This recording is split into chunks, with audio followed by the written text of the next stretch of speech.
Friends మళ్ళీ విమాన ప్రమాదం 171 మంది ప్రయాణికులు. ఈ విషయాలను తెలియాలంటే విడుదల కంప్లీట్ చూడండి. అప్పుడే మీకు కంప్లీట్ ఇన్ఫర్మేషన్ అంటే అర్థమవుతుంది. అదేవిధంగా చాలా మంది ఈ వీడియో చూస్తున్నా కానీ లేఖని కామెంట్ చేయట్లేదు. దయచేసి లేఖని కామెంట్ చేయండి. లేఖని కామెంట్ చేయడం వల్ల ఈ ఇన్ఫర్మేషన్ అంతా మనం చాలా మందికి తెలియజేయగలుగుతాం. అదేవిధంగా చాలా మంది సబ్స్క్రైబ్ కూడా మాత్రం మర్చిపోతున్నారు. దయచేసి సబ్స్క్రైబ్ చేసుకోండి. సబ్స్క్రైబ్ చేసుకోవడం వల్ల నేను చేసే ప్రతి ఒక్క అప్డేట్ మీరు ముందుగానే పొందగలుగుతారు. ఫ్రెండ్స్ అహ్మదాబాద్ ఎయిర్ ఇండియా విమాన ప్రమాద ఘటన మరొక ముందే ఇప్పుడు మరొక విమానం ప్రమాదానికి గురైంది. మంగళవారం ఢిల్లీ నుండి పాట్నా వెళ్తున్న ఎయిర్ ఇండియా విమానం AI-407 ఒక్కసారిగా కుదుపులకు గురైంది. అయితే దీంతో విమానంలో ఉన్న 171 మంది ప్రయాణికులు భయంతో గజగజ వణికిపోయారు. ఈ కుదుపుల కారణంగా బ్యాగులు కింద పడిపోయాయి.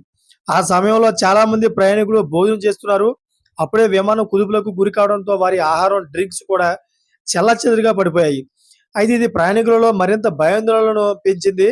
ఏదో అవాంఛనీయ సంఘటన జరుగుతుందని భావించిన ప్రయాణికులు ఒక్కసారిగా కేకలు వేశారు. అయితే దీంతో విమానం లోపల ఉద్రిక్తంగా మారింది. చిన్న పెద్ద ముసలి ముతక అంతా పెద్ద ప్రమాదం జరగబోతుందని భావించి అందరూ తమ సీట్లను గట్టిగా పట్టుకున్నారు.